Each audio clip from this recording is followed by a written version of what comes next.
Courir, nager, pédaler, skier, sauter haut, lancer loin, viser juste, frapper fort. L'homme accomplit de multiples prouesses grâce à ses capacités physiques et cérébrales. Au plus haut niveau, les meilleurs athlètes réalisent de véritables exploits. Pour gagner des médailles et battre des records, ils repoussent les limites du corps humain. S'entraîner 35 heures par semaine, c'est pas naturel pour un humain.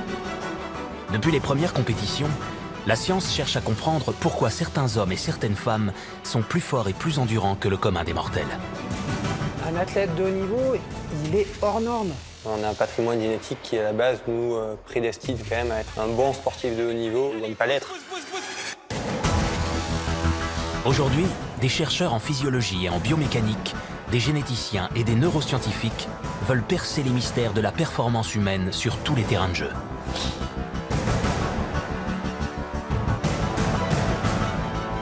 Pourquoi des champions comme Martin Fourcade, Evan Fournier ou Tessa Worley sont-ils hors normes? D'où viennent la tonicité d'un basketteur et la souplesse d'une gymnaste? N'est-on champion ou peut-on tous le devenir? Et que se passe-t-il quand on atteint parfois la perfection? Quand tout est synchronisé au niveau mental, coordination, vitesse, envie, quand tout est là, t'es invincible. Pour comprendre les secrets de la performance, nous allons explorer le corps humain. Nous allons découvrir la science du sport.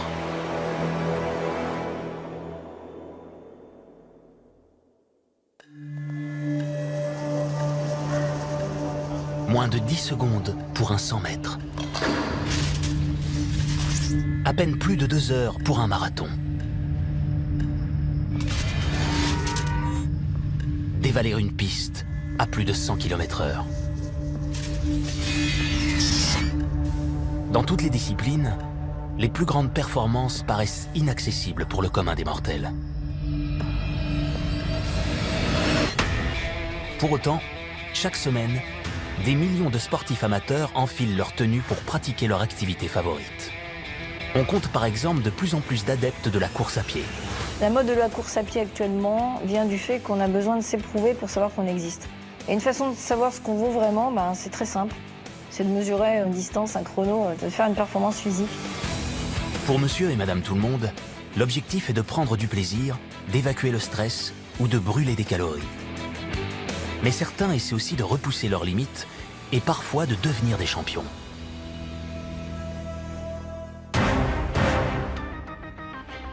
Une théorie scientifique estime que n'importe quelle personne peut atteindre le haut niveau en s'entraînant 10 000 heures. C'est-à-dire près de 3 heures par jour, tous les jours, pendant 10 ans. Mais l'entraînement ne fait pas tout.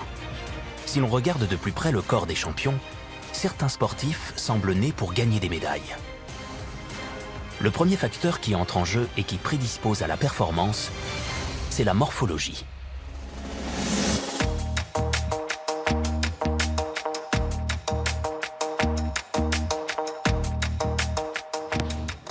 On peut être grand comme un basketteur, costaud comme un rugbyman, ou taillé comme une gymnaste. Notre morphologie, c'est-à-dire le poids et la taille, va nous donner des facilités à exceller dans certaines disciplines.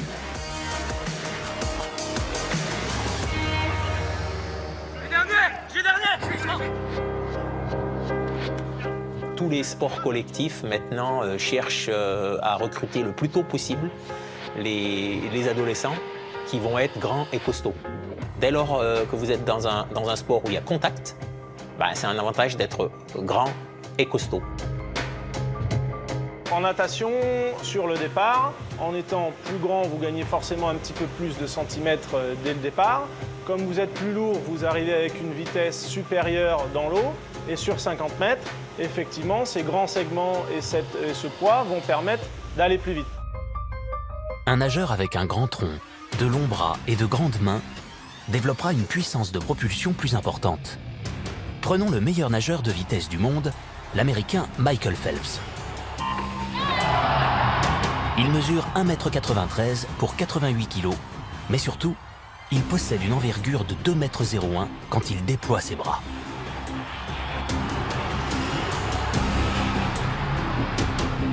C'est aussi le gabarit du champion du monde sur 25 km, Axel Raymond, qui mesure 1,91 m pour 2 mètres d'envergure.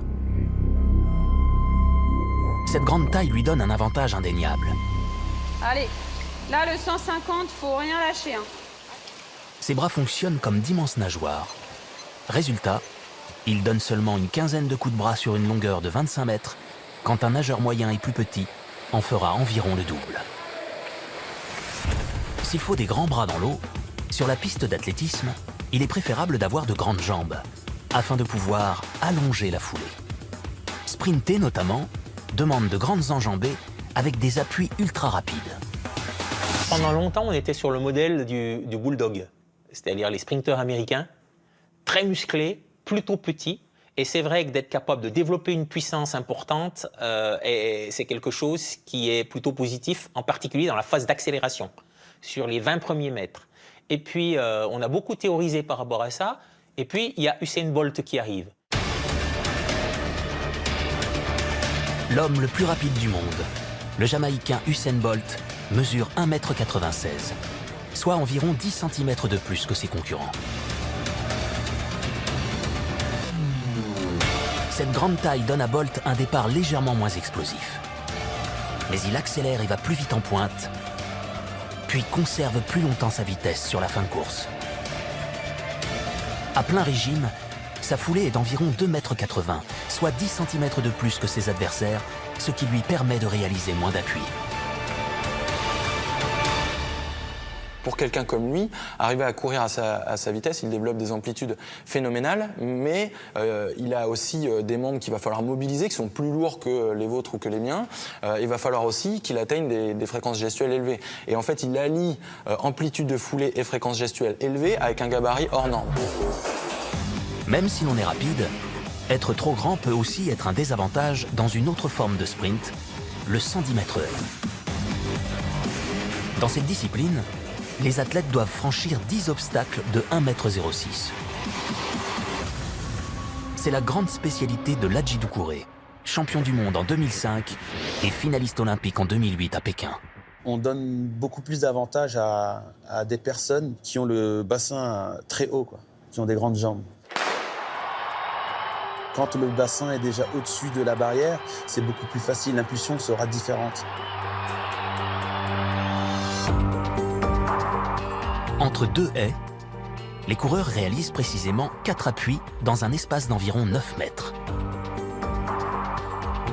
Il faut donc être assez grand pour sauter l'obstacle, mais pas trop, pour bien réaliser ces 4 appuis.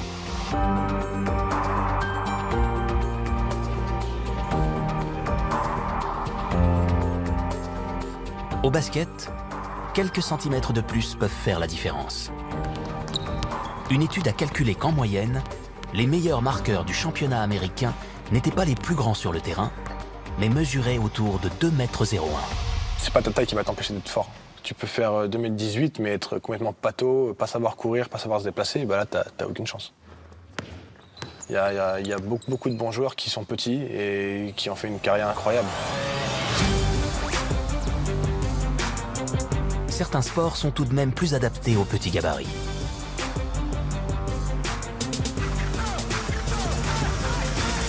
Alors il y a des sports, c'est un avantage d'être petit et d'être léger. Dès lors qu'on doit déplacer sa masse vers le haut, par exemple en ski alpinisme, si vous êtes un grimpeur en cyclisme, bah évidemment c'est un avantage d'être léger. Dès lors que votre corps est quelque chose que vous devez mouvoir, c'est un avantage d'être léger. Quand on regarde les coureurs d'endurance et puis les sprinteurs, la première chose qui saute aux yeux, c'est que les coureurs d'endurance ont plutôt tendance à être très fins. Tout gramme supplémentaire va nécessiter de l'énergie supplémentaire pour le transporter. Le sport et la performance ne sont pas seulement réservés aux plus grands et aux plus costauds. C'est une bonne nouvelle pour monsieur et madame tout le monde. Dans les pays développés, la majorité des hommes mesurent entre 1,70 m et 1,80 m en moyenne, et la plupart des femmes entre 1,60 m et 1,70 m. Il faut également se méfier des idées reçues sur le physique des champions. L'histoire du sport regorge de contre-exemples.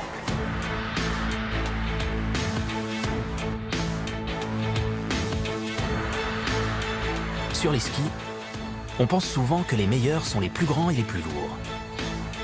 Avec son 1,57 m pour seulement 57 kg, la championne du monde de slalom, Tessa Worley, démontre que le secret de la glisse se joue ailleurs. Le ski, c'est vraiment devenu un sport de puissance et d'explosivité. Avec l'évolution de la technique, avec l'évolution du matériel, on joue beaucoup sur le physique. Notre morphologie contribue en partie à faire de nous des athlètes de haut niveau. Mais pour monter sur le podium, il faut aussi être doté d'un gros moteur.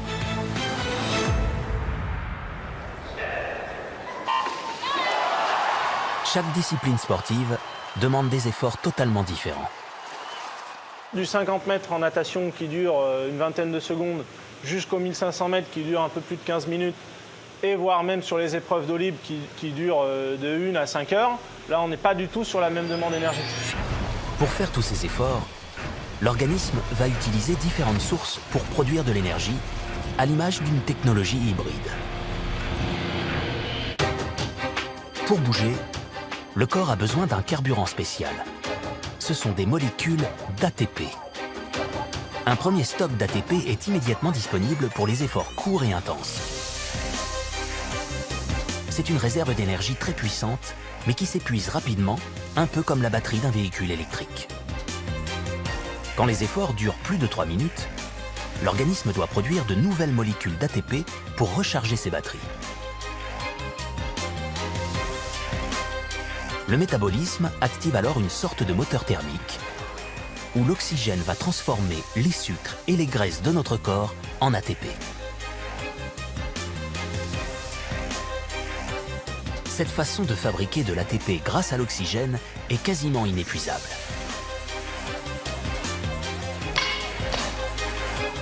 Les sprinteurs seraient donc des bolides équipés de batteries électriques super puissantes avec une grande réserve d'ATP disponible.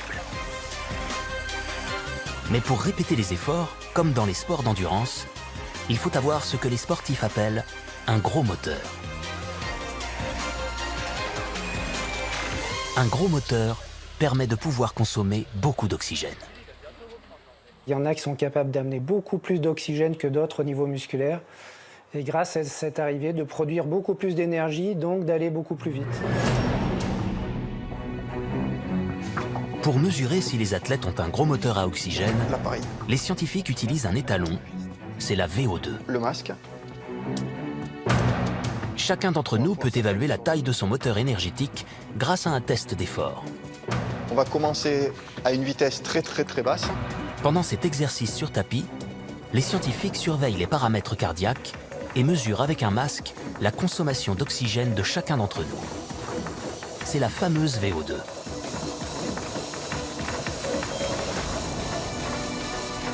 On va passer à 16 km/h. Quand l'effort est à son maximum et que la limite de l'organisme est presque atteinte, les scientifiques déterminent alors la consommation maximale d'oxygène. C'est parti. La VO2 max en d'autres termes.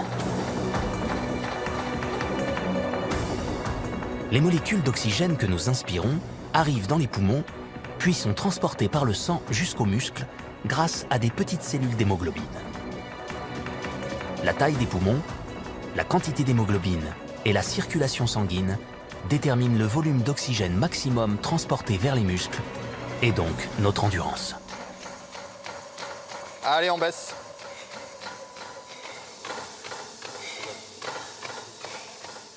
Je te laisse à 7. Cette VO2 max, on sait que c'est un des facteurs prédictifs de la performance. C'est pas le seul, mais en général, vous avez plus de chances d'être bon en marathon, en ski de fond ou en vélo, si votre VO2 max est élevé, plutôt que si elle est faible. Pour en avoir le cœur net, direction le Jura et le centre d'entraînement de l'élite du ski nordique français. Ce matin, Simon Destieux, l'un des biathlètes de l'équipe de France, passe un test d'effort avec Laurent Schmitt, le responsable de la performance.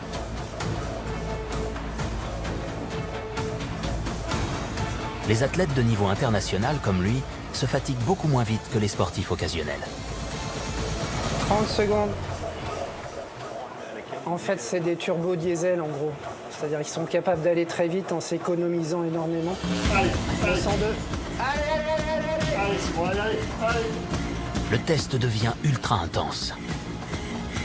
L'athlète court maintenant dans l'équivalent d'une côte raide, mais il cavale à 17 km/h. Puis même 18. Son cœur va bientôt dépasser les 200 pulsations par minute, alors que la limite est de 220 pour un humain. Allez, c'est bon, top. Quelqu'un qui est moyennement entraîné va avoir donc une consommation d'oxygène en millilitres minute par kilo de poids entre 40 et 45. Alors que les athlètes de très haut niveau vont consommer 85 à 90 millilitres minute d'oxygène par minute et par kilo, soit 2 fois plus. 90 de VO2. C'est le moteur le plus puissant pour un être humain. À l'image du maître incontesté du biathlon, Martin Fourcade. Quand on parle d'une VO2 à 90 pour un athlète, c'est quelque chose qui fait forcément rêver, mais c'est peut-être pas là où on fait forcément la différence. Le biathlon est une discipline très particulière qui mélange des efforts longs et intenses avec le ski de fond et des séances de calme et de concentration profonde avec le tir à la carabine. En arrivant sur le pas de tir, essoufflé, un biathlète doit reprendre le contrôle de son corps en quelques secondes, en faisant baisser sa fréquence cardiaque avant de pouvoir ajuster et tirer. Dans cet exercice, Martin Fourcade est l'un des meilleurs. J'ai une fréquence cardiaque au repos qui descend à 25 pulsations par minute. Donc oui, c'est quelque chose qui est hors norme. Ensuite, j'ai une fréquence maximum qui est aux alentours des 182-183 pulsations minute, qui n'est pas quelque chose d'exceptionnel. Martin Fourcade s'appuie sur des facultés cardiaques hors normes. Au repos, son cœur bat 2 à 4 fois moins vite que la normale. Et il n'est quasiment jamais essoufflé, même à 180 pulsations par minute. Il est donc capable de mieux contrôler les battements de son cœur et de revenir rapidement dans sa zone de confort respiratoire pour tirer sereinement. Un athlète de haut niveau, il est hors norme. Ils ont effectivement un équipement physiologique qui est à part, quoi. De telles capacités peuvent sembler surnaturelles pour le commun des mortels, alors que la plupart d'entre nous sommes essoufflés en courant et que notre respiration est incontrôlable après un grand effort. Pour comprendre pourquoi certains athlètes ont des capacités respiratoires supérieures à la moyenne, il faut regarder de plus près leur ADN. À la naissance, nous n'avons pas tous le même potentiel.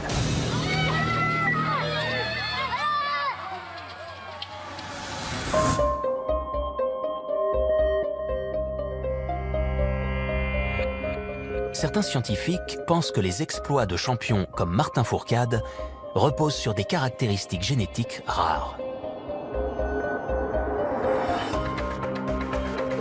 En France, à l'hôpital de Troyes, le docteur Gérard Dine est l'un des plus grands experts européens des gènes de la performance. C'est presque par hasard, en étudiant les résultats de contrôle antidopage, qu'il a mis le doigt sur certains gènes très particuliers. Lorsqu'on met ça en place au début des années 2000, en particulier dans le ski de fond, on découvre des gens qui d'emblée sont dans des situations de suspicion de dopage, alors qu'on a la certitude qu'ils ne sont pas dopés. Les athlètes suspectés de dopage avaient des examens biologiques anormaux avec des niveaux trop élevés d'hémoglobine. Mais aucune trace de produits dopants comme l'EPO dans leur sang.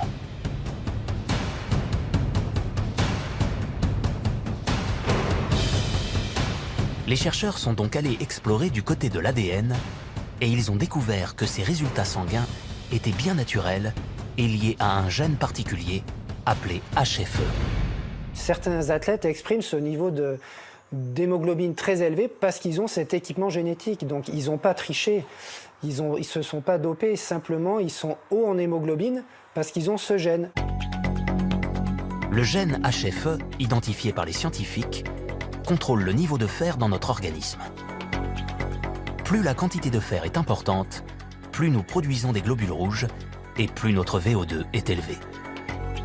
Une mutation de ce gène améliore l'exploitation du fer par notre corps et permet d'être beaucoup plus endurant que le commun des mortels. Les podiums sont globalement occupés par ceux qui peuvent présenter cette mutation. Au sein de l'équipe de France de ski nordique, plusieurs athlètes possèdent cette forme très favorable du gène HFE, notamment le multimédaillé en biathlon, Martin Fourcade. En ski, j'ai toujours eu, on va dire, des aptitudes, que ce soit sur le fond ou sur l'ensemble des sports d'endurance, que ce soit la course à pied, le vélo, où justement ces aptitudes-là m'ont permis dès jeune d'être parmi les meilleurs et de savoir que j'avais un potentiel de ce côté-là. On sait aujourd'hui que vous aurez beau vous entraîner 30 heures par semaine, si vous n'avez pas les bases génétiques, vous ne pourrez pas atteindre un haut niveau.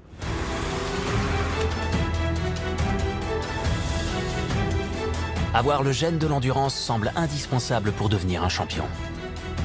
C'est très rare dans la population mondiale.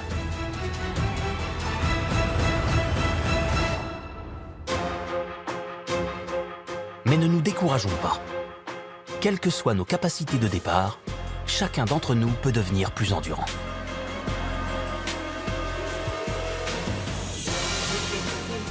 L'endurance, c'est la spécialité de Véronique Billat.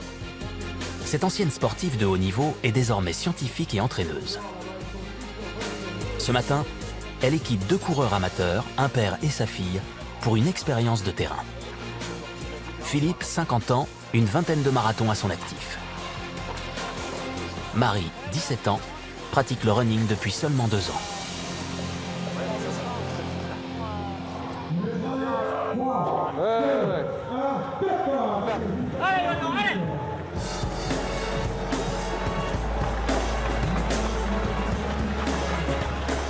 Ils vont courir 10 km avec ces masques et un matériel de presque 1 kg sur le dos.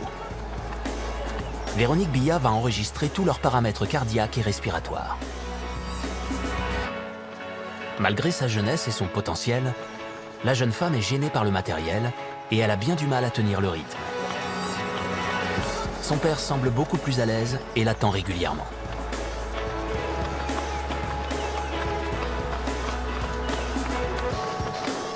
La consommation d'oxygène est plus élevée chez Marie parce qu'elle est moins économique. Donc elle consomme plus d'oxygène par mètre et par kilo. Contrairement à Philippe qui a une foulée un peu plus rasante.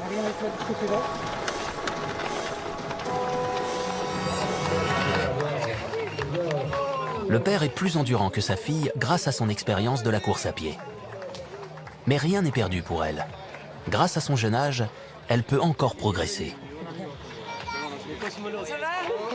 Ça va les amis Je dirais que la bonne nouvelle, c'est qu'on peut améliorer sa consommation maximale d'oxygène à tout âge de la vie, entre 20 et 30% et de façon rapide et durable. Chacun d'entre nous peut donc s'entraîner pour exploiter au mieux ses propres capacités d'endurance.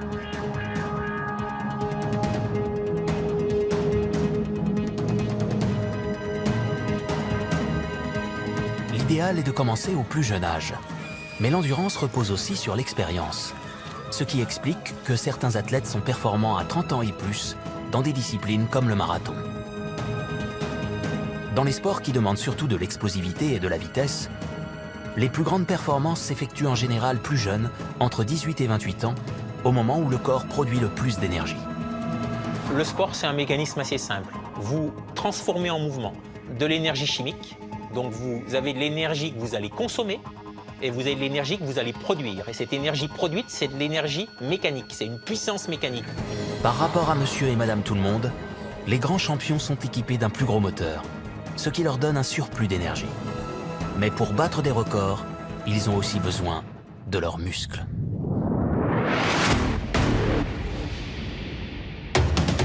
Nous sommes cette fois avec le cycliste Romain Bardet. 2 fois sur le podium du Tour de France, le Français est l'un des meilleurs grimpeurs du peloton professionnel. Il est à peine 7 h du matin. Romain Bardet effectue un petit réveil musculaire en compagnie de Jean-Baptiste Quiclet, le responsable de la performance de son équipe. Donc là, c'est le parcours du Dauphiné, la tablette pilote, l'homme traîneur pour simuler la pente. Donc sur le contre-la-montre, les 10 premiers kilomètres sont à 4-5% de pente. Ça impose une résistance assez importante. Et là, pour l'exercice, tu peux rester calé à 200 watts. Il s'entraîne sur une sorte de vélo d'appartement très high-tech et truffé de capteurs afin de mesurer précisément la force et la cadence de son pédalage. Aujourd'hui, on sait exactement ce que font nos athlètes minute par minute, seconde par seconde, en termes d'énergie dépensée. Et c'est sur ces données-là qu'on s'appuie pour établir les plans d'entraînement. Ça permet de construire vraiment la dynamique des charges de travail qui nous permettront d'amener l'athlète au bon moment à 100%. Ce qui intéresse le scientifique, c'est la puissance musculaire développée par son coureur, c'est-à-dire sa capacité à donner des coups de pédale forts et rapides. Comme pour un appareil électrique, cette puissance se mesure en watts. Sur cet exercice effectué à faible intensité, Romain Bardet produit une puissance d'environ 200 watts. Pendant cet effort de 1 heure, il aurait pu charger l'équivalent de 40 téléphones portables.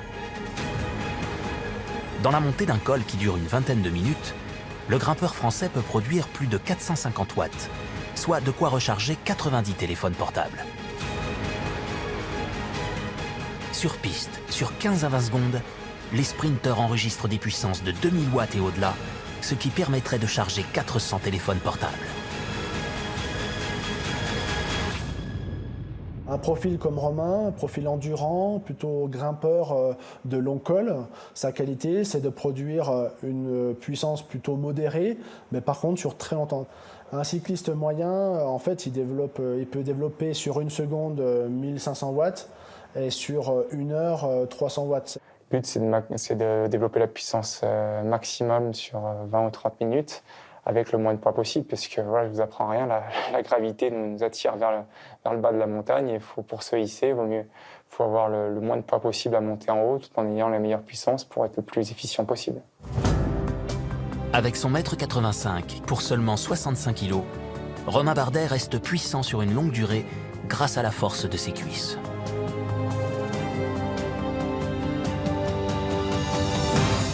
Le corps humain possède environ 600 muscles qui lui permettent d'effectuer chacun de ces mouvements. On en trouve par exemple près de 170 dans la tête et le cou, 200 au niveau du tronc, comme les abdominaux, et pas moins d'une cinquantaine dans chaque membre, comme les biceps dans les bras, ou dans les jambes, les adducteurs et les quadriceps. Pour être fort et puissant, la musculation ne suffit pas. C'est à l'intérieur même des muscles que tout se joue, et quand on regarde de plus près, certains athlètes ont une petite longueur d'avance. Les qualités de vitesse, de puissance et surtout d'explosivité, c'est-à-dire de la capacité à développer de la force à grande vitesse, c'est fortement dépendant de votre composition musculaire. Si vous avez davantage de fibres rapides, davantage de fibres lentes.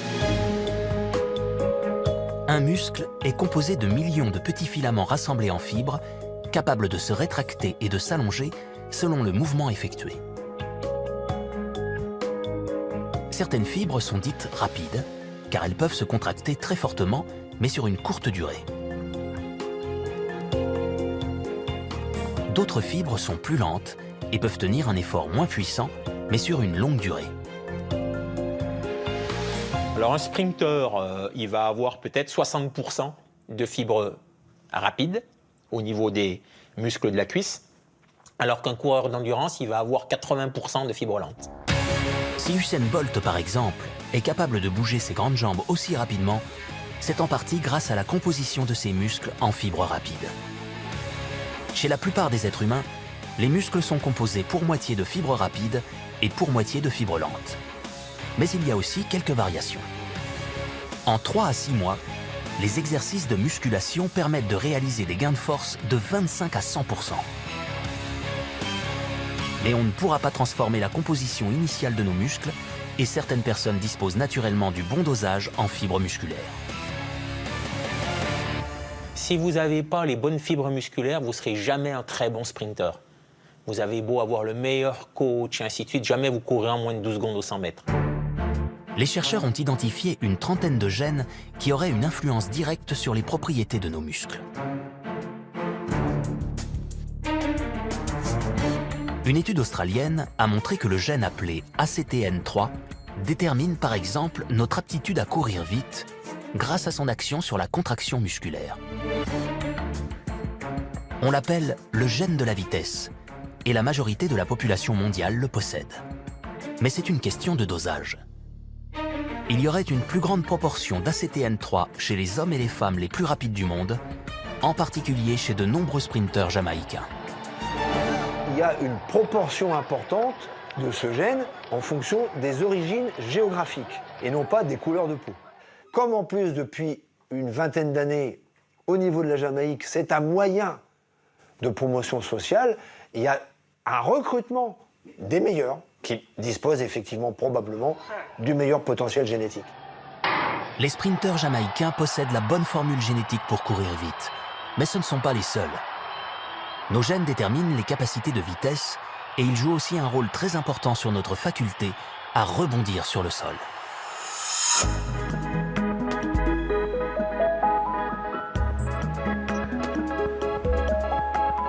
Quand on court, les quadriceps et les ischio-jambiers à l'arrière des cuisses se contractent et se relâchent à tour de rôle pour lever la jambe vers l'avant, la tendre, puis amortir l'impact et la relancer vers l'arrière.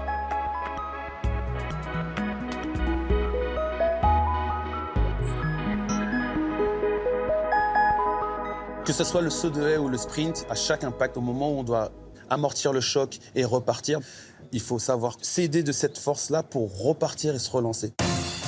Un muscle est à la fois rigide pour se contracter et produire de la force, mais il est aussi extensible pour s'allonger comme un élastique. Quand la jambe se tend, l'ischio-jambier s'étire. Plus il est tendu, plus il se relâchera fortement et plus la contraction suivante sera importante. C'est cet enchaînement continu entre la contraction et l'effet élastique qui permet de rebondir quand on court. Avoir des muscles et des tendons très élastiques est indispensable pour courir, mais aussi pour sauter et faire de la gymnastique. En gymnastique rythmique et sportive, par exemple, il faut danser, se contorsionner et faire le grand écart à 1 mètre de haut, tout en maniant des engins comme des massues ou des rubans. La meilleure tricolore, avec 5 titres de championne de France à son actif, c'est Xenia Mustafaeva. Pour comprendre ce qui lui permet de réaliser de tels exploits, nous lui avons fait passer une série de tests avec un spécialiste du mouvement au prestigieux Institut de biomécanique humaine Georges Charpak. Les scientifiques commencent par poser 88 petites billes sur son corps. Ces capteurs permettent de construire un avatar numérique en 3 dimensions et de recréer précisément chaque mouvement dans l'espace.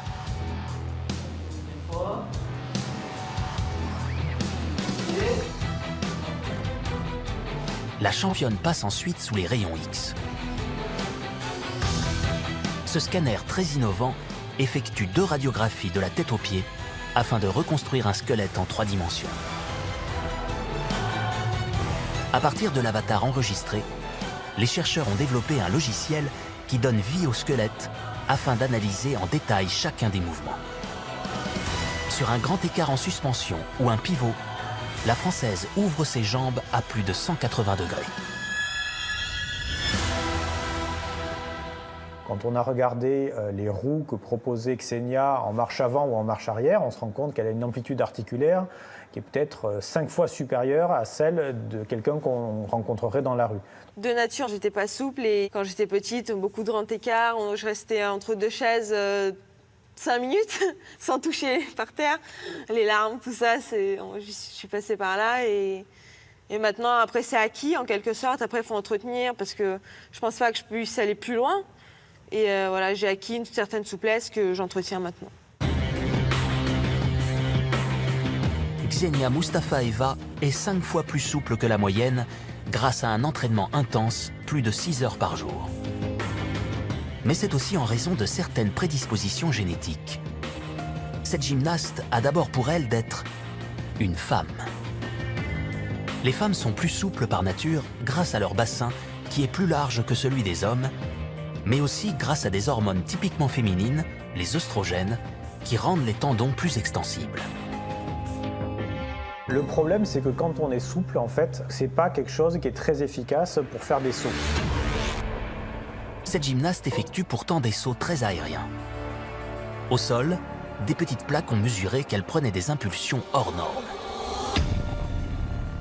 On a pu le mesurer sur elle, qu'elle génère des efforts de contact au sol qui dépassent 7 fois le poids de son corps. Donc on est sur des efforts de l'ordre de 7G.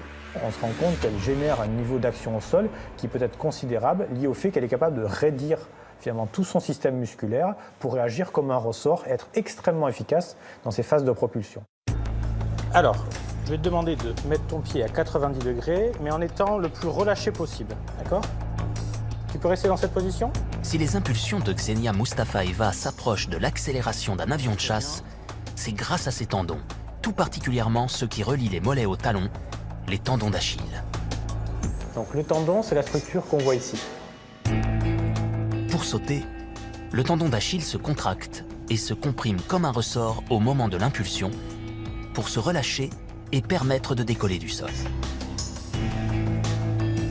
Plus le tendon est fort, plus il sera rigide et plus l'effet ressort sera important.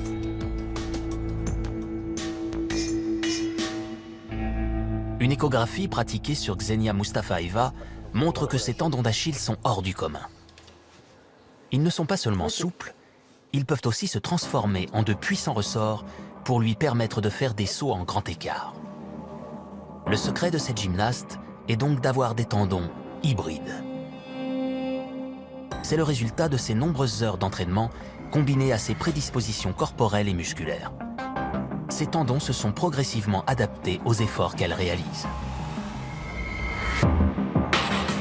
À l'image de cette championne, si le corps des sportifs se modifie avec l'entraînement, désormais, ce sont aussi les entraînements qui doivent s'adapter au corps des sportifs.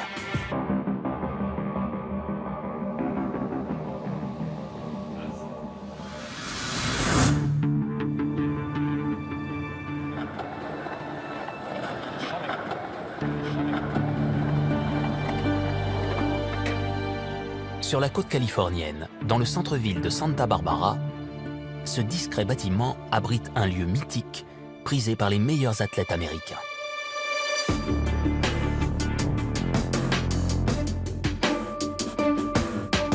Le P3 pour Peak Performance Project. Ce n'est pas une simple salle de musculation et de fitness. C'est un centre d'entraînement où les coachs sont des biomécaniciens et des physiologistes, de véritables scientifiques du sport. Ici, les programmes de musculation sont faits sur mesure. On discute avec l'athlète, on fait des mesures, on analyse les données et à partir de là, on prescrit un programme.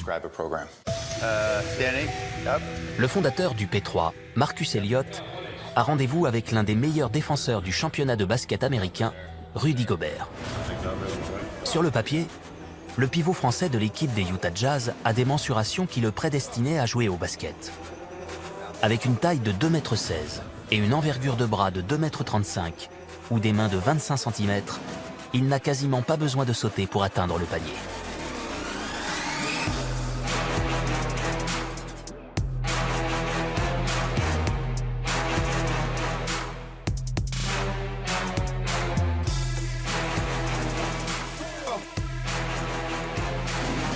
Mais ce qui rend ce joueur presque unique au monde, c'est qu'il se déplace également très rapidement et qu'il est capable de sauter très haut malgré ce gabarit colossal. Les spécialistes du P3 enregistrent sur lui des milliers de paramètres. Ses impulsions au sol, l'angle de ses chevilles, la position de ses genoux et de ses hanches. Toutes ces données sont confidentielles et permettent aux scientifiques d'établir un programme de renforcement ciblé et adapté au physique exceptionnel de l'athlète. À partir des milliers de données que nous avons mesurées sur Rudy, nous définissons 2 à 3 objectifs prioritaires, à la fois pour éviter les blessures et pour augmenter ses performances. Pour moi, le gros point sur lequel on s'est concentré, en fait, c'était prendre en puissance au niveau des jambes, au niveau des fessiers. Tu as besoin des fessiers pour tout, en fait. Que ce soit les mouvements latéraux, le saut, même la course. Donc pour moi, étant grand, étant gabarit, j'avais besoin de progresser là-dessus. Pour devenir l'un des meilleurs basketteurs du monde, Rudy Gobert s'est forgé des fesses en acier.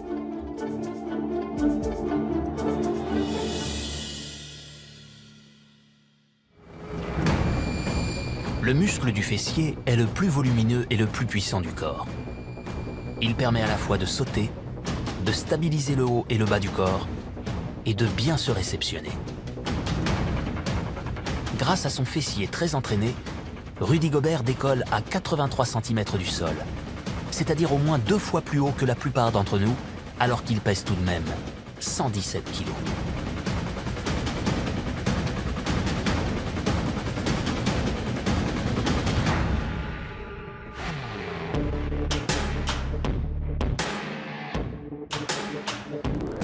Ce joueur est doté d'une grande taille, mais surtout d'une musculature exceptionnelle qui fait de lui une force de la nature comme il en existe peu. Les muscles permettent de faire des mouvements rapides et puissants, et ils protègent aussi les articulations les plus fragiles et les plus exposées de notre corps. Dans la plupart des sports, le genou est l'articulation la plus sollicitée et la plus exposée au traumatisme. Cette imbrication complexe d'os et de ligaments transmet les forces entre le mollet et la cuisse lors des flexions et des extensions de la jambe.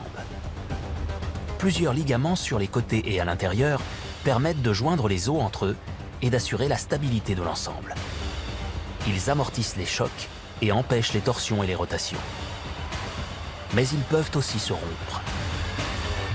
C'est le genou qui va, grâce à ces amplitudes, qui va permettre d'amortir les réceptions, les vibrations aussi. Et donc, c'est pour ça que dès lors qu'on aura des mouvements un peu de rotation, eh bien, il va subir des contraintes importantes, essentiellement au niveau de ses composantes internes de l'articulation, dont les ligaments. Le sport le plus risqué, c'est le ski.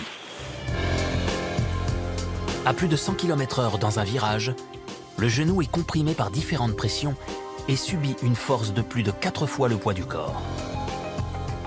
Une skieuse comme Tessa Worley va donc encaisser près de 230 kg dans ses genoux. Sur une réception d'un grand saut, les jambes du champion olympique de ski cross, Jean-Frédéric Chapuis, doivent amortir l'équivalent de 300 kg, ce qui est tout de même le poids d'un lion ou d'un tigre. Rien de comparable chez les skieurs de loisirs qui glissent entre 30 et 50 km/h en moyenne, c'est-à-dire 2 à 4 fois moins vite que les pros. Pourtant, chaque année, environ 50 000 personnes se font une entorse du genou sur les pistes. Les skieurs de niveau international semblent ainsi dotés dès le berceau de ligaments beaucoup plus robustes que la population. Mais pour bien les protéger et les préparer, ils doivent aussi être ultra musclés des jambes et bien s'échauffer avant de prendre le portillon de départ.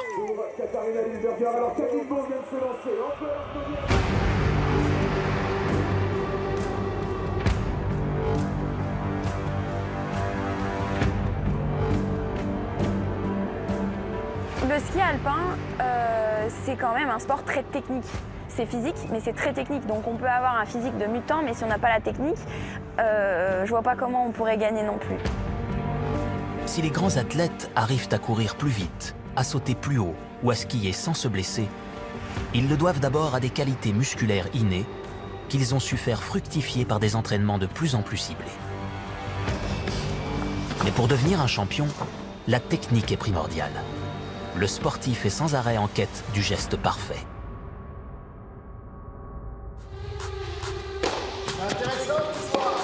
Au centre d'entraînement du tennis, un terrain équipé de capteurs permet d'analyser la vitesse et la précision des coups de raquette.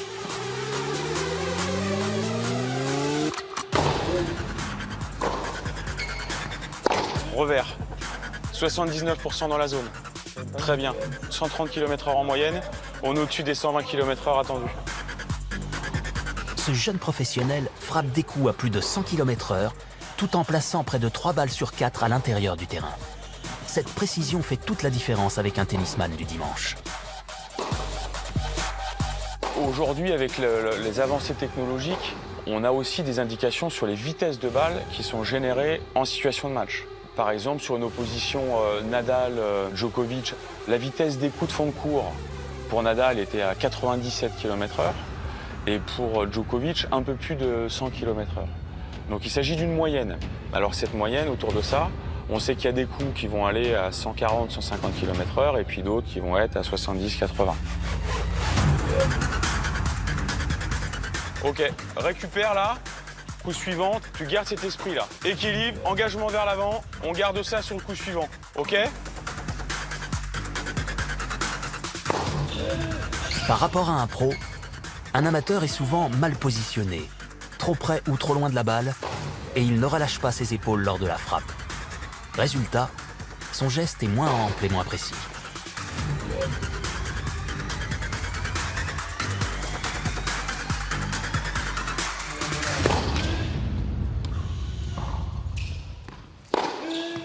Pour déterminer ce que pourrait être le geste idéal, il faut pouvoir décomposer le mouvement en détail afin d'identifier ses forces et ses faiblesses.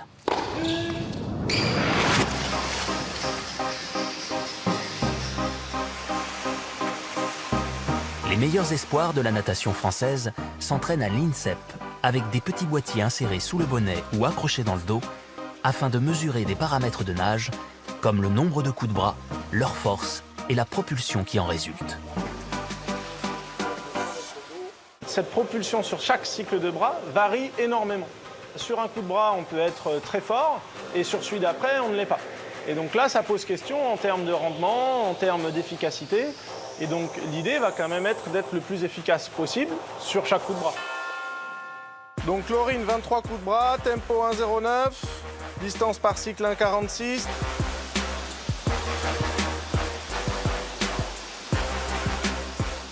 Il nous est intéressant d'avoir des retours d'images sous l'eau pour pouvoir observer comment les nageurs s'y prennent pour pouvoir avancer. Est-ce qu'ils poussent droit dans l'eau? Est-ce qu'ils font une espèce de godille? Des choses comme ça très techniques qui nous seraient difficilement observables. Un bon geste de nageur consiste à utiliser le maximum de surface des mains et des bras pour renvoyer l'eau vers l'arrière tout en restant fluide pour glisser comme une torpille. Un nageur lambda, avec un niveau moyen, utilise en général trop ses jambes et pas assez ses bras, ce qui lui fait perdre de la vitesse. Sur un 25 mètres crawl, il devra donner presque 2 fois plus de coups de bras qu'un nageur de niveau olympique. 31-0, Pierre. Dans les disciplines de précision, comme le golf, le geste doit être parfait à chaque essai. La très grande particularité du golf, par exemple à contrario du tennis, c'est qu'on n'a pas besoin de se replacer par rapport à un adversaire. On a le temps qu'il faut pour faire le geste, par contre le geste doit être parfait. Ça se joue au millimètre près. On n'en se rend pas compte quand on ne connaît pas le sport, mais c'est vraiment le sport de la précision presque par absolu. Sauf que cette précision, elle doit être obtenue avec une très très grande vitesse, ce qui n'est pas du tout le cas de beaucoup de sports. Un golfeur doit taper dans une balle de 4 cm pour l'envoyer dans un trou à plusieurs centaines de mètres en réalisant le moins de coups possible. Pour réussir un swing, chaque détail compte. Le placement des pieds, la position des mains, le relâchement des épaules, puis la façon de transférer les forces du bas vers le haut du corps et de l'arrière vers l'avant via le bassin et la rotation du tronc. Grâce à des mouvements amples et parfaitement coordonnés, les plus grands joueurs frappent à plus de 200 km/h et leurs balles peuvent parcourir presque 400 mètres.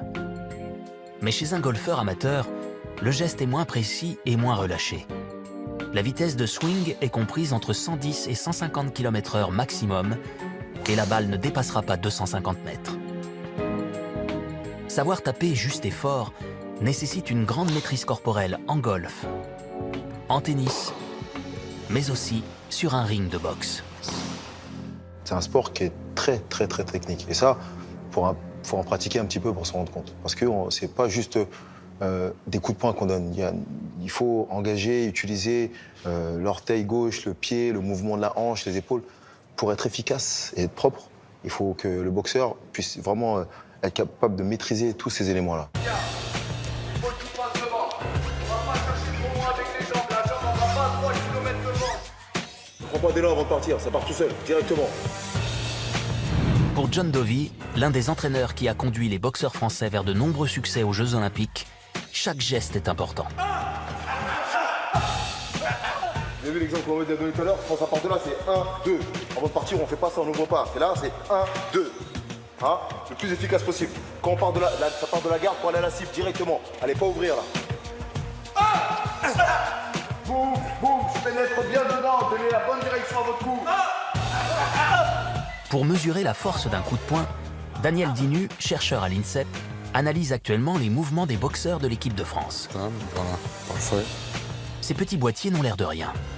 Et pourtant, on utilise exactement les mêmes pour faire voler les avions en calculant la position des ailes ainsi que la trajectoire et l'accélération de l'appareil en temps réel. Cette fois, ils enregistrent les directs et les crochets des boxeurs et permettent à Daniel Dinu d'évaluer la force de leur punch grâce à un logiciel très performant. À l'impact, on a mesuré une moyenne de 2000 newtons. Pour avoir un ordre de comparaison, la morsure d'un crocodile, c'est autour de 1500 newtons. Donc, c'est une force qui est assez importante à l'impact. Cette force de frappe hallucinante de 2000 newtons, supérieure à la morsure d'un crocodile, n'est pas seulement une question de muscles des bras. Si l'on frappe fort avec le poing, c'est de façon inattendue, grâce à nos pieds.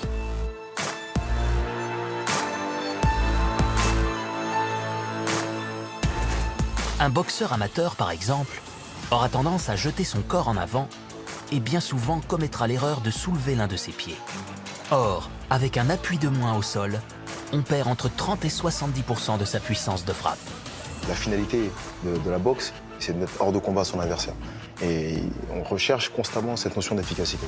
Et le tout, c'est de savoir quel est le mouvement qui permet à un boxeur d'être le plus efficace possible. Cette nouvelle science du mouvement ne s'intéresse pas exclusivement aux champions. Allez, on va continuer comme ça. Au Technosport de Marseille, les chercheurs étudient la façon de courir de Monsieur et Madame Tout-le-Monde.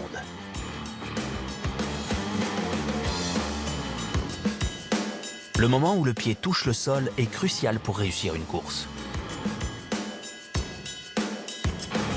Attaquer le sol par les talons permet d'amortir le poids du corps, mais cela diminue la vitesse et cela peut entraîner des douleurs dans les genoux et le dos. Courir avec la partie avant des pieds, comme les sprinteurs, permet de faire de plus grandes foulées, mais c'est très fatigant sur une longue distance. L'idéal serait donc de commencer chaque foulée en posant le milieu du pied sur le sol, comme le font les meilleurs coureurs de marathon, afin de conserver un maximum de vitesse. Mais chacun de nous court de façon différente. La foulée, ou ce qu'on appelle plus scientifiquement le patron biomécanique de course à pied, il est propre à l'individu, puisqu'il dépend d'aspects anatomiques, donc par exemple la taille, la longueur de la cuisse, la longueur de la jambe, la longueur du pied, les capacités de production de force des différents muscles, les historiques de blessures, la chaussure qu'on va porter. Donc en fait, le patron de course à pied, il est vraiment individuel.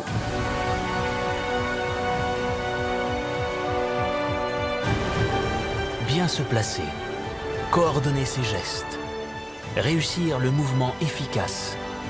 La technique se travaille à l'entraînement, mais elle dépend surtout de notre gabarit, de notre musculature et donc une fois de plus, de nos gènes.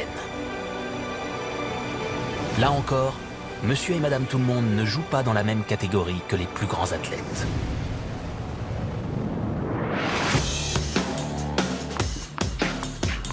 Les sœurs Williams en tennis, Florian et Laure Manodou en natation, les frères Fourcade en biathlon. La performance est parfois une histoire de famille.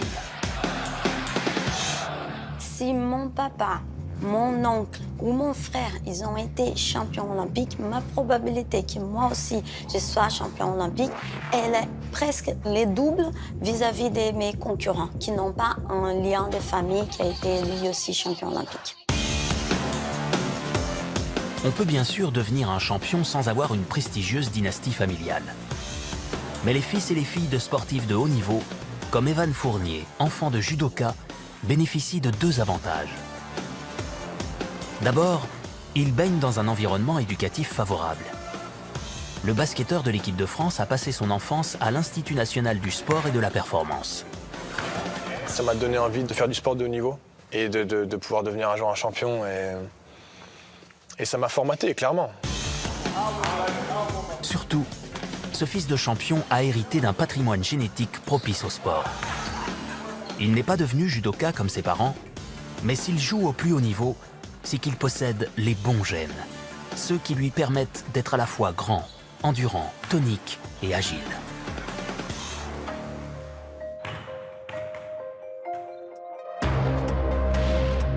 Il est désormais possible de décrypter notre ADN. Pour quelques centaines d'euros, des sociétés proposent de dépister nos prédispositions à la musculation ou à l'endurance grâce à des tests génétiques. À partir d'un échantillon de salive ou de sang, les spécialistes savent extraire l'ADN de notre corps, puis l'analyser avec précision pour identifier nos gènes. Notre ADN contient un code génétique composé d'environ 23 000 gènes. Chacun de ces gènes contient des informations sur la couleur de nos yeux, notre taille, mais aussi sur nos facultés d'endurance ou de rapidité. Ce qui différencie chaque être humain, c'est le dosage et l'ordre de ses instructions génétiques. On sait déjà qu'entre le 100 mètres et le marathon, les qualités ne sont pas du tout les mêmes physiologiquement et elles sont régulées par des orientations génétiques différentes. Les êtres humains partagent près de 99% de leur code génétique. C'est-à-dire que nous sommes finalement très similaires à Usain Bolt, Martin Fourcade ou Xenia Mustafaeva. Mais de petites variations génétiques peuvent se traduire par de grandes différences sur la piste ou dans les stades.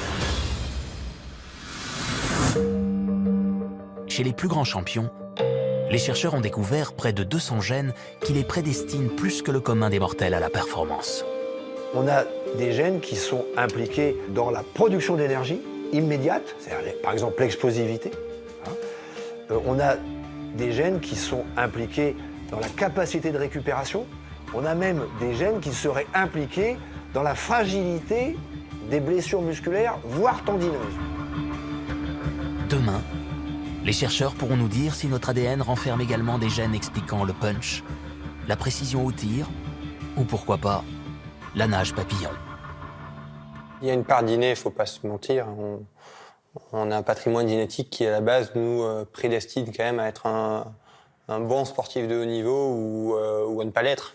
On s'est aperçu qu'en fonction de notre environnement, de ce que nous faisons, de notre alimentation, on avait des fluctuations, des adaptations de notre code génétique. Il y a des gens qui ont certainement des grosses opportunités génétiques, mais qui auront dans leur vie jamais le temps, l'occasion de s'entraîner et donc de développer cette performance.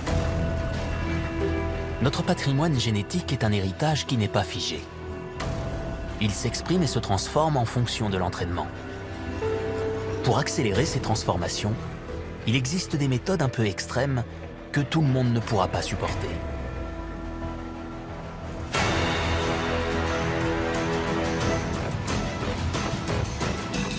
Voici les montagnes de la Sierra Nevada, au sud de l'Espagne.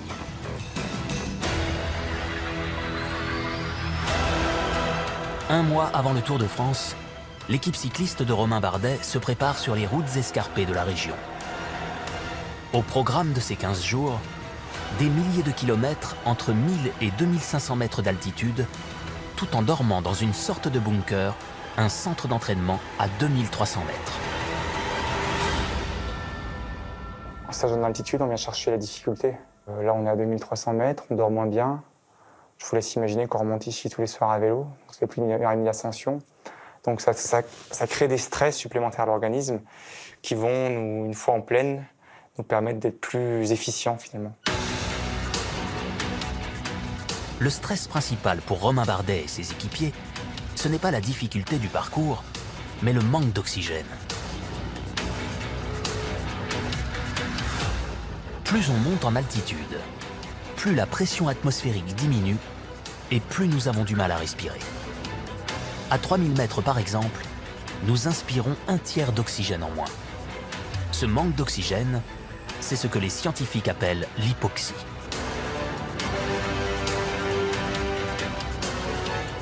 Pour s'adapter à ce manque d'oxygène, notre corps produit naturellement plus de globules rouges dans le sang afin de maximiser le transport de molécules d'oxygène vers les muscles. Cela permet d'améliorer de 2 à 5% les capacités d'endurance des athlètes les plus réactifs et cet effet dure de 4 à 6 semaines. Lorsqu'on va aller dans une compétition en basse altitude, notre organisme va se sentir libéré et donc il va y avoir quelque part une production d'énergie au sens large, supplémentaire et une forme meilleure. L'altitude permet d'augmenter naturellement les performances. Les facultés d'endurance de Romain Bardet vont être boostées de 5% et il atteindra un pic de forme pile au moment du Tour de France et pour environ 3 semaines. Mais tout le monde ne peut pas supporter ces entraînements. Le manque d'oxygène rend malade une personne sur 6 à partir de 2000 mètres et au-dessus de 3000 mètres, 60% de la population souffrira de ce que l'on appelle le mal aigu des montagnes, avec des maux de tête, des vomissements et des vertiges.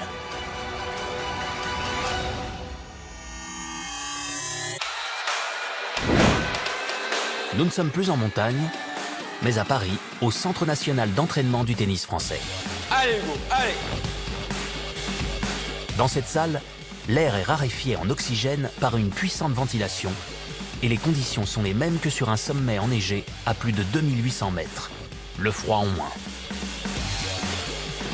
Allez, envoie, allez! Allez, allez, allez, allez, allez!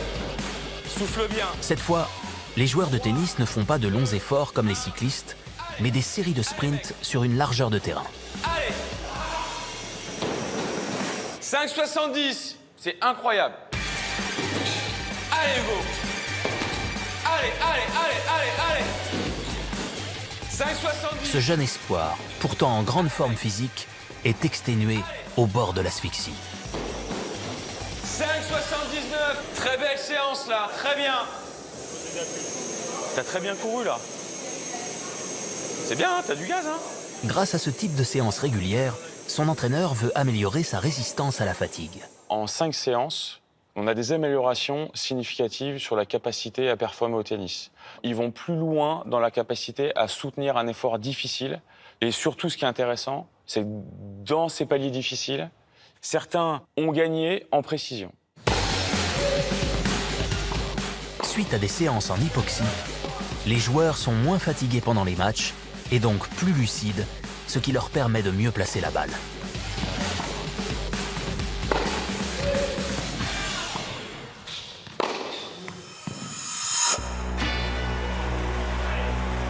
Les entraînements en hypoxie se développent dans de nombreuses disciplines.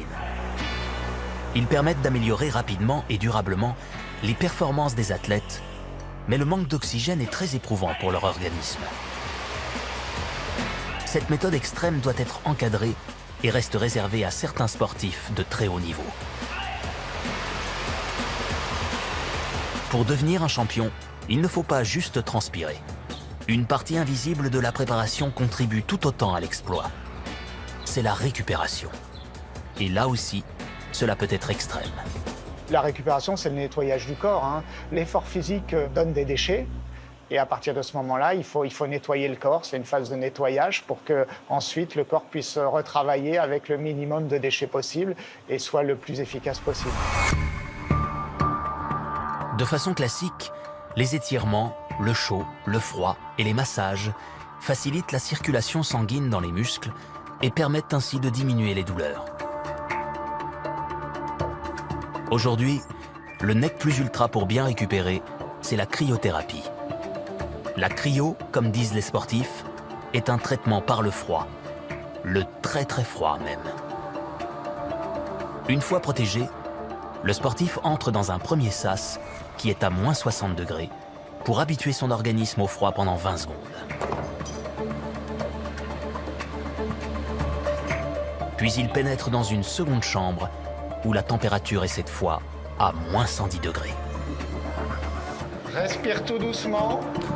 À cette température inconnue sur Terre et 6 fois plus froide que dans un congélateur domestique, il faut être constamment en mouvement pour ne pas geler sur place et rester 3 minutes est un vrai défi. Allez, c'est bien, t'es bien là. Ce froid sec est cependant très bénéfique. Le sang est mieux oxygéné et il va circuler plus vite pour nettoyer l'organisme. C'est bien là, 2 minutes. Les douleurs comme les courbatures et les contusions sont littéralement anesthésiées. Et contre toute attente, cela permet de dormir comme un bébé la nuit suivante et d'être en pleine forme dès le lendemain. Allez, sors. C'est horrible. La cryothérapie est aujourd'hui disponible pour le grand public. Mais attention, c'est dangereux pour les personnes cardiaques ou asthmatiques. Et peu d'entre nous arriveront à supporter ce traitement plus d'1 minute. Ces méthodes extrêmes d'entraînement et de récupération permettent de booster nos capacités génétiques et de repousser les limites de notre corps. Mais quand les athlètes sont au même niveau, ce qui fait la différence, c'est ce qui se passe dans leur cerveau. On est énormément sur la Coupe du monde de biathlon à avoir des qualités physiologiques qui sont proches des miennes. Et je pense que cette différence en termes de résultats, elle ne se fait pas sur ces qualités physiologiques-là, mais sur une performance mentale le jour J. Le nouvel enjeu de la science du sport est d'entrer dans le cerveau des athlètes. Les sportifs n'ont pas besoin que de leurs muscles. Ils se servent aussi de leurs neurones. Nous allons placer un bonnet qui est muni d'électrodes et qui va nous permettre d'enregistrer ton activité cérébrale, donc l'activité électrique du cerveau. Des neuroscientifiques de l'Université de Bruxelles utilisent des dizaines d'électrodes placées sur le cuir chevelu afin de capter les petits courants électriques déclenchés par nos 100 milliards de neurones pendant une activité sportive. Voilà Quentin, donc tu peux monter sur le tapis et il va se mettre en route tout doucement. On cherche à identifier dans les signaux du cerveau les signaux qui sont propres à la commande nerveuse, qui sont propres à la commande musculaire. Donc à la façon dont le cerveau va contrôler, par exemple, la trajectoire de la main, la trajectoire du pied. Est-ce qu'il y a différentes régions du cerveau qui vont intervenir? Grâce à des outils comme ce bonnet, les chercheurs ont réussi à identifier les régions du cerveau qui commandent les mouvements de notre corps. Le cerveau est composé de milliards de neurones qui communiquent en partie grâce à des petits courants électriques. Pour effectuer un mouvement, plusieurs zones s'activent simultanément dans le cerveau.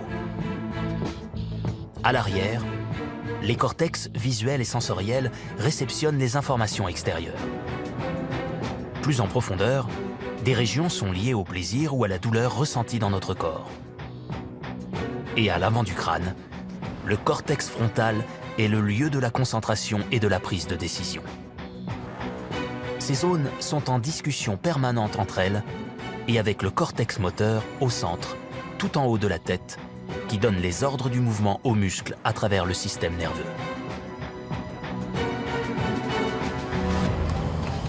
Mais nous n'avons pas tous les mêmes capacités cérébrales. Le cerveau des grands sportifs aurait ainsi un temps de réaction jusqu'à 10 fois plus rapide que celui d'un amateur, notamment parce qu'ils ont réussi à automatiser leurs mouvements grâce à la répétition. Les grands champions, ils sont omnubilés par ça, par ce travail de répétition et tout le temps chercher la perfection. Pour les scientifiques, chaque sport sollicite des circuits cérébraux spécifiques et ces circuits se renforcent avec la répétition. Chaque mouvement serait associé à un réseau particulier de neurones dans plusieurs régions du cerveau.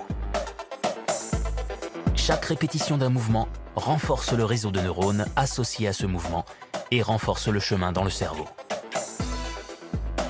Le chemin se renforce entre le cervelet, qui contient la mémoire du geste, et le cortex moteur, qui donne les ordres aux muscles. Au bout d'un moment, le mouvement s'inscrit dans la mémoire de notre cerveau et devient automatique. La répétition modifie le cerveau et transforme un mouvement, même le plus complexe, en quelque chose de naturel que l'on peut faire sans y penser, comme marcher ou courir. Chaque athlète se façonne ainsi un cerveau sur mesure, adapté à sa discipline. Résultat, Le cerveau des sportifs serait plus épais que le normal dans les régions liées au mouvement, à la mémoire et à la concentration. Et pour exécuter leurs gestes encore plus vite, sans même se fatiguer, ils ont une technique bien à eux. Avant une course, les skieurs ferment les yeux et font une drôle de chorégraphie avec leurs mains. Ils vivent la descente dans leur tête grâce à un exercice de visualisation mentale.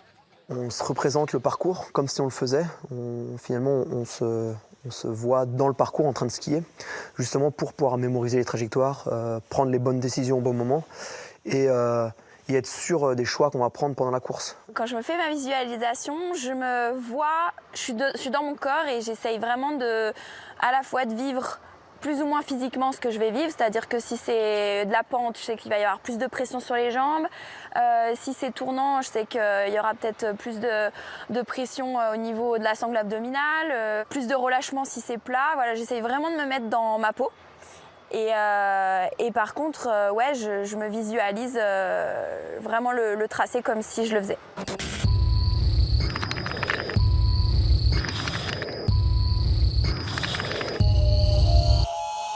Imaginez un geste active exactement les mêmes muscles, mais aussi les mêmes zones du cerveau que lorsque l'on réalise véritablement ce geste.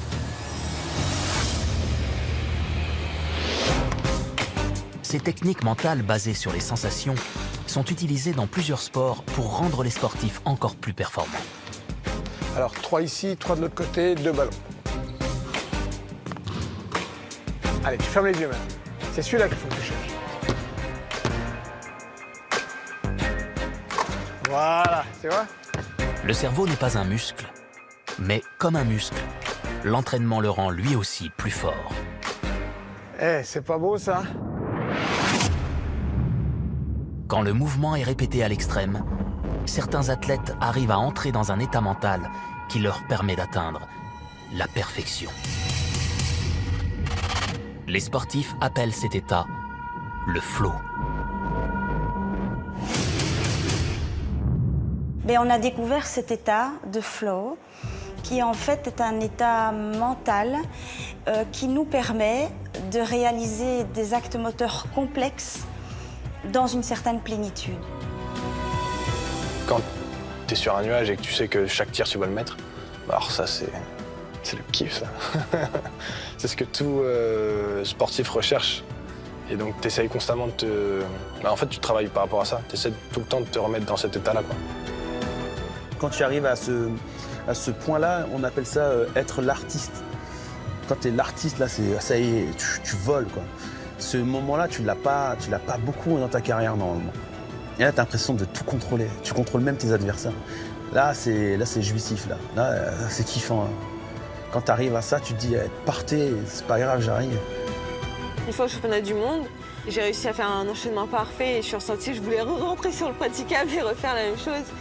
Et oui, je me suis dit, j'étais fière de moi parce que j'ai réussi à faire quelque chose de bien et voilà, c'était un autre monde parallèle. L'état de flow serait le secret ultime de la performance. Et les neuroscientifiques aimeraient savoir ce qui se passe dans notre boîte crânienne à ce moment-là. Pour eux, les premiers concernés par ce type de sensation, ce sont les sportifs de l'extrême, comme les funambules par exemple.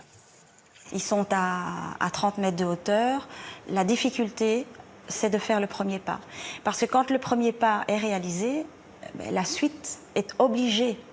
Donc ils sont dans une situation où le challenge est obligé. Ils n'ont pas d'autre choix que d'atteindre le bout de leur traversée. Pour vérifier leur hypothèse, ces chercheurs ont organisé une expérience grandeur nature avec un funambule professionnel. Formé à l'école du cirque, Oliver Zimmerman est à la fois un artiste et un sportif de haut niveau. Avant chaque traversée, cet équilibriste effectue toujours le même rituel en se concentrant, puis après quelques pas, en saluant le fil afin d'entrer dans un état mental optimal.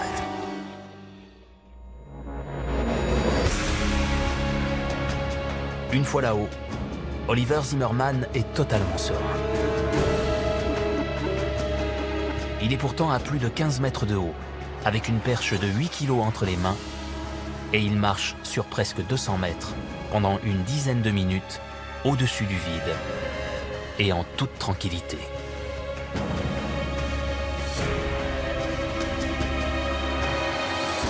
Durant cette expérience, les chercheurs ont enregistré l'activité de son cerveau. Et ils pensent avoir mis le doigt sur ce qui se passe pendant le flot.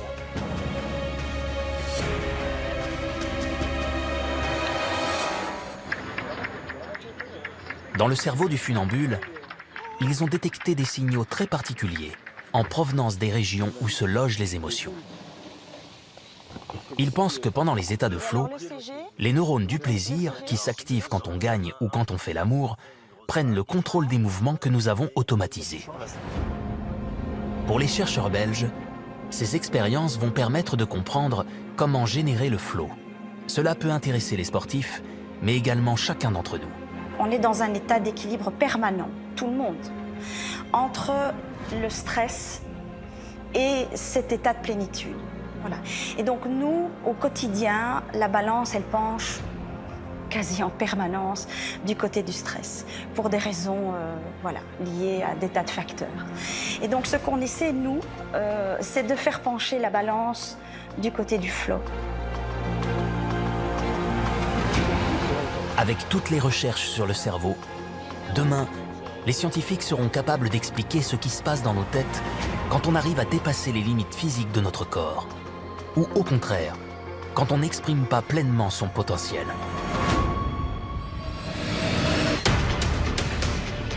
À l'heure où les records sont de plus en plus difficiles à battre, c'est sans doute grâce au cerveau et à la génétique que les sportifs parviendront à repousser les frontières de la performance humaine. Les champions sont des êtres humains hors normes, capables d'exploits presque surhumains. Mais il n'y a pas de formule miracle. Petit et costaud, grand et rapide, adroit et tonique, les combinaisons sont multiples. Humainement, je pense que c'est intéressant de dire que tout le monde a sa chance dans un sport donné, quoi. Et c'est ce qui fait d'ailleurs la beauté du sport. C'est que du coup, on ne peut pas prédire une performance.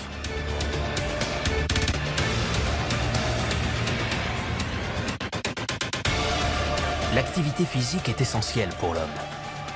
Bénéfique pour la santé à partir de 15 minutes par jour, elle permet même de vivre plus longtemps.